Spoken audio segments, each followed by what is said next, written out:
o nahimo kini. Ginganlan sa Dios ang yuta ang mala, o ang tubig na nag-igo, ginganlan niya dagat.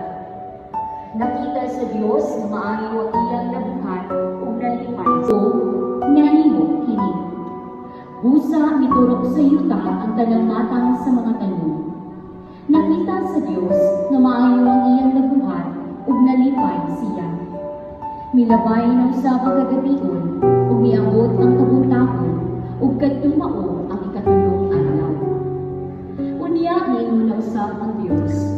Mutungha ang mga iwag diha sa langit nga mao'y magbulag sa adlaw gikan sa gabii ug magpaila sa pagsugod sa mga adlaw ug sa mga tuig ug sa hinungdanong mga panahon.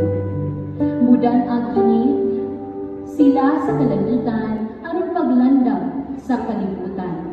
O nahimo kini. Busa gibuhat sa Dios ang duha ka dagkong iwag, ang adlaw nga mao'y mulamdag sa panahon sa adlaw ug ang bulan sa panahon.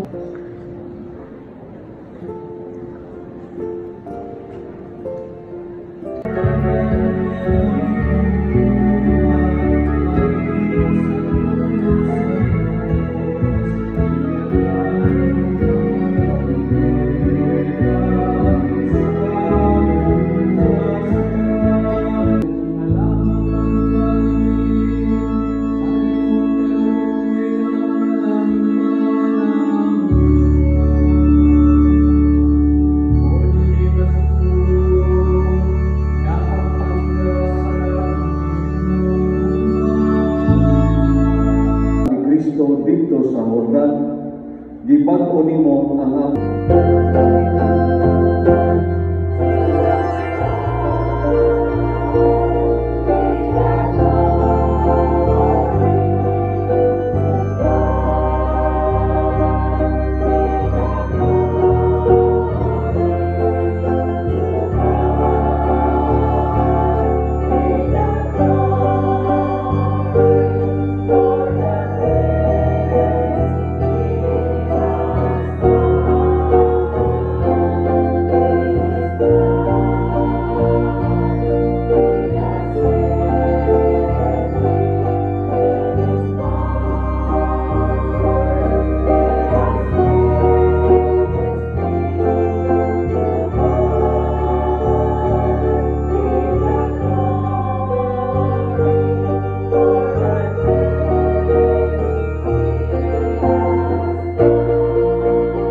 Santos nga misa, lakaw kumo, dal ninyo ang kalinaw ni Kristo nga nabanhaw. Alleluia, alleluia.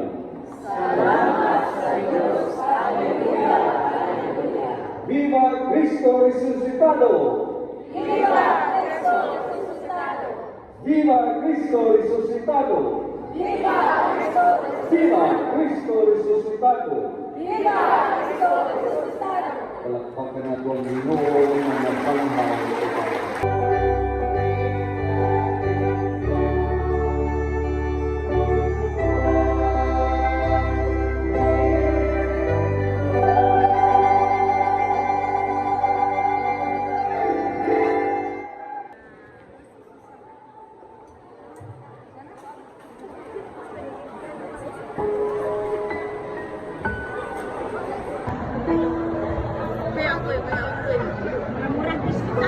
Wala ko nang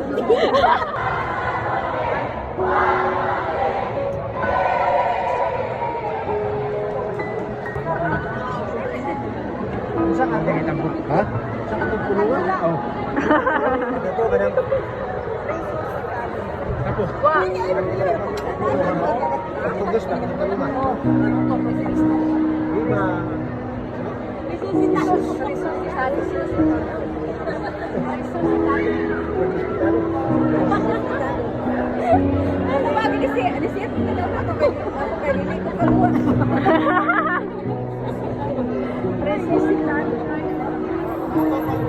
Aray si Tito, sogo.